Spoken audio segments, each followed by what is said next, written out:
Mutigaire Kiplagat ni agathiriirio ni andu mwanya mwaria thutha wa ungi magweta Mutigaire ta mutongoria wa mwanya uria urarutaga wira na kio utungata-ini wake kuri muingi na bururi.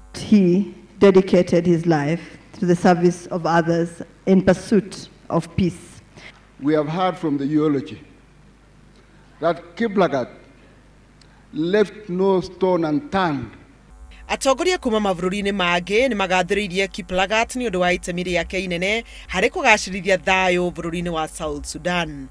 This is a man that we mourn in South Sudan, and anybody writing a book about South Sudan without mentioning him would have never written anything at all about South Sudan. Na atongoria angi moya mweke mathiko-ini macio kuria muingi uhimbirie thayu hindi ino ya githurano. Let us all with our thoughts, words and deeds be committed totally and absolutely to peace in these elections.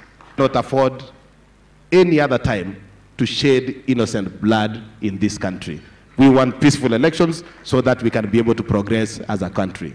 Bethel Kiplagat akuire muthenya wa gatano kiumia githiru anakorwo ari baruthi wa Kenya mavururi-ini matiganite na muikariri giti wa kamiti ya uma kihoto na uiguano.